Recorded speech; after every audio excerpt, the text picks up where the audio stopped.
but I think most can agree that most persons' timing is not all that great. And if needed to be punctual, such specifications is a hope, not a wish. Most persons say in a daily life, in a daily routine, I hope and I wish. The third being I love, but that is being towards subjects that aren't even love, that aren't even considered an object or a value of love. Loving another person is different, but seeing another person that you don't know, not treating me as another person, not even considering a bit of love, not even a bit of interest. Most persons will at most hold the door for you or say, hey, what's up, randomly, or whatever. But that's it. There's this little magical ring with persons who are related to other persons by blood, and those persons are magical. They are whimsical. They are persons of sentient origins to them, apparently. To points to where their religion nearly matters as much as them. To points to where they would die for these people. But anyone outside of this magical ring of bloodline are, in my eyes, it almost looks like vermin. Most people, anyone outside of their blood, they will criticize, they will say almost anything to them, and have no vicinity even close to remorse. No vicinity. There is a heartlessness that a lot of people are going to realize. I'm sorry, but I think nearly to 100% of the people of this world are going to realize that. But there are those exceptional that exist. Those exceptional that try to relay information to others to help them. Try to relay care and beautiful words to others, and value words. Not many of these persons exist, but they are going to be valued, and they are going to be an example to other humans on a very vast scale, and on a very real scale. This includes rank, consideration level, interaction level, and potentiality level in all the evolutional categories of those specified. In other words, you will know the stats of the humans that were of the greatest examples on this planet because you were considering a selective choice in temporary belief, ways. I mean, it's to know, that this is how that person was, to know who you are. So this, it cannot be repeated again. It cannot. Unnatural circumstances will never repeat again. There is no freaking chance that will happen ever again. The difference being is that the knowing and the remembrance of what happened. This around you did happen and will always be remembered as had happened. Now we're not gonna advertise it, in the other existence like it's a commercial or something. We're not gonna try and beat you down with it. No, we're simply stating it happened. It's the first time it's ever happened. We know who created it, who caused it, and who could have simply avoided it. But even more so, it's documentation. I mean, think about it. To whom this applies to is to those who would basically say, "Oh, we need to move on. We shouldn't keep pulling the past like this. We should basically move on. We should evolve." Well, I mean, that's basically saying don't look at history of what's around you. That's why it repeated. That is why it repeated. It's because there was this passiveness and avoidance of realization that what happens needs to be reflected on. It's the only way it can be improved on. Now the beauty of all this is despite anyone who chooses or not to choose to know who is, the greatest of examples, to know those stats of those persons, it doesn't matter. It will not be acknowledged. Your choice is not acknowledged. You being a living being is acknowledged. And the angles and realizations and understandings that are necessary towards what you think is right and what is wrong will be presented to you at almost an instant, and you will see, in comparison of what you are thinking and what the actuality is. And that's where the weirdness, awkwardness, and even feeling of feeling stupid is going to occur.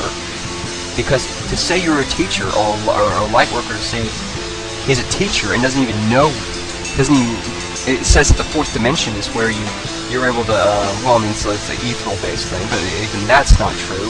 Dimensions have nothing to do with ethereal. Ethereal is. It's all about interaction level. It's not about dimensions. It's not about even ethereal. It's about interaction level. But the fifth dimension, light workers, most of them will teach and say that it's where you can form things in physical form right in front of you.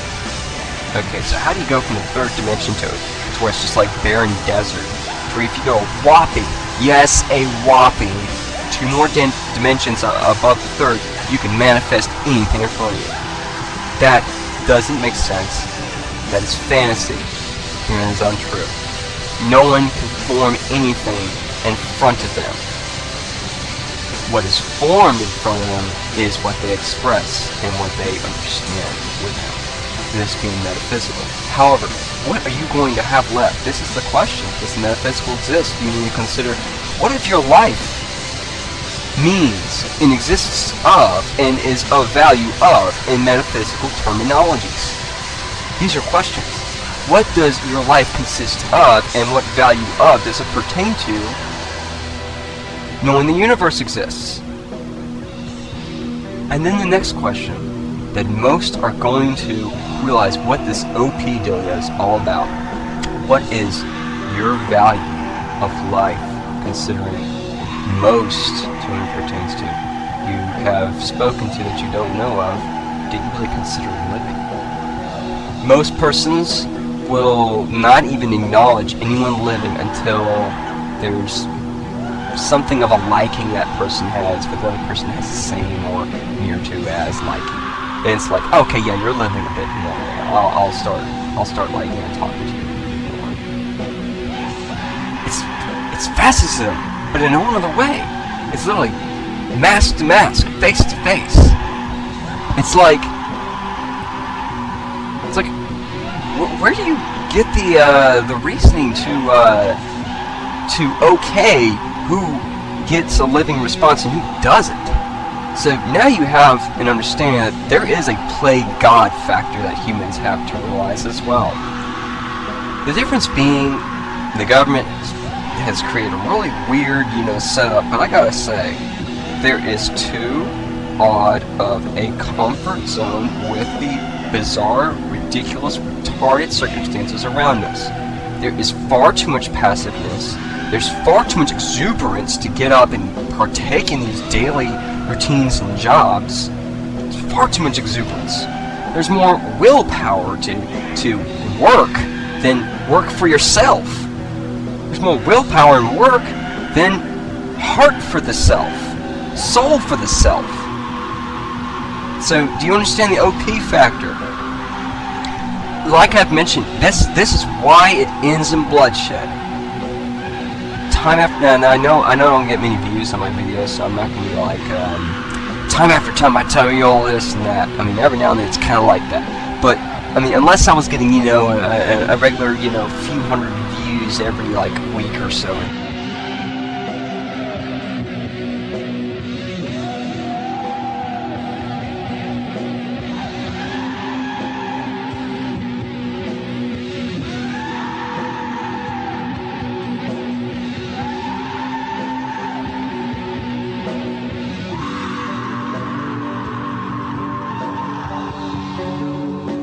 Something that's a little more on the average side. In actuality, not even close for YouTube. But anyway, then yeah, I would be like, time after time, I've mentioned, so many predictions. I get comments that are, because I would get more comments and more views. I'm getting comments that people are questioning this and that. I'm like, look, I stated this was going to happen, and it did. And it's based all on the information I expressed.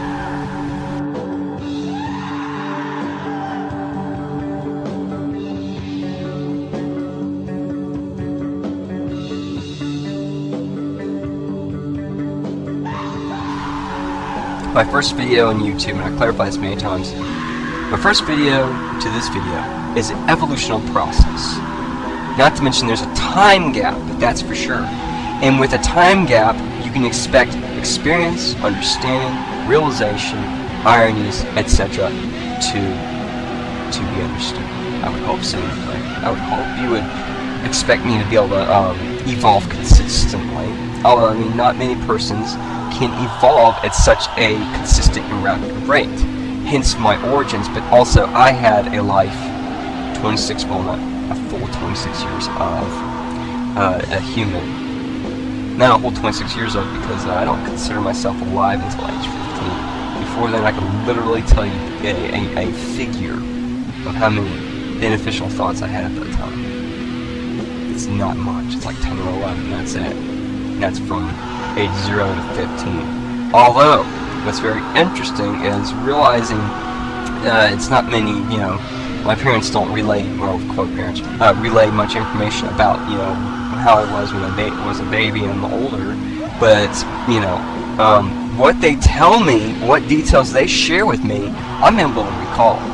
So I'm almost thinking about having a conversation with them to really know some things so I can retrack some steps to see what beneficial thoughts I had during those times. Because when they said that I was walking at a way too young of an age, I remember pretty fair specifics of that. And then they mentioned I went up to a person, a stranger, and I said, "Hello, how are you doing?" with a firm handshake at age 1 or so. I remember that. I remember I have a specific thought from when I was 4 years old. I have a few specific thoughts when I was 2 and 3. Now, that being said, maybe I do have more thoughts than I, thought I had before, and up until age 15, where I would say I am alive. And now I'm not going to sit here and say, okay, age 15, I'm 27 now, so I'm 12 years old. I'm not going to do that. I mean, obviously that's not what's up, but in a sarcastic sense, it's actually true. I mean, I was not alive. I was dead. My quote parents secluded me from age 0 to 15. Disney and oldies. You don't get very far on that. In oldies, I mean 50s, 40s, 60s at best. And not the good stuff either, unfortunately. Beatles being the best, but that's it. So, you need to municipalize too, you need to consider, based on that information I have just given you, what kind of restrictions that includes, and to what degrees of how much a person is going to love life, to what degrees does that mean?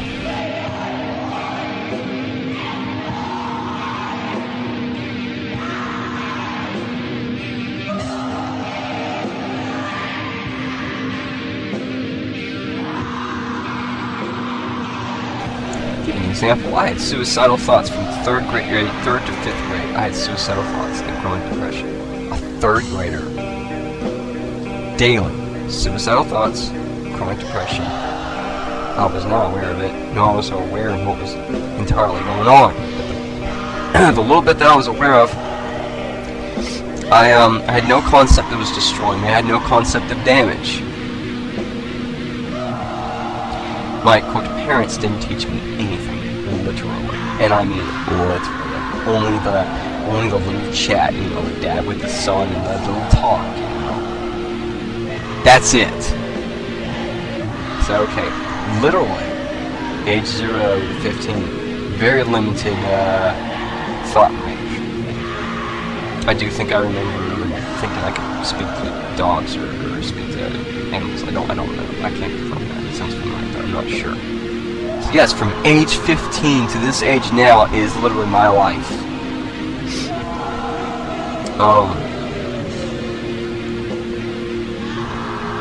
Yeah, this is where the actuality really sets in. Is human beings on this planet that were expressing their deepest of heartfelt interests, desires, emotions, understandings, pain, sorrows, in music, and to whom liked that music for that reason, and the other reasons, of course. Those are the most exceptional. They are the elites of humanity. I don't even consider them humans. They are more closer to our kind than humans. What I define as a human right now, 600 plus years later, it's different.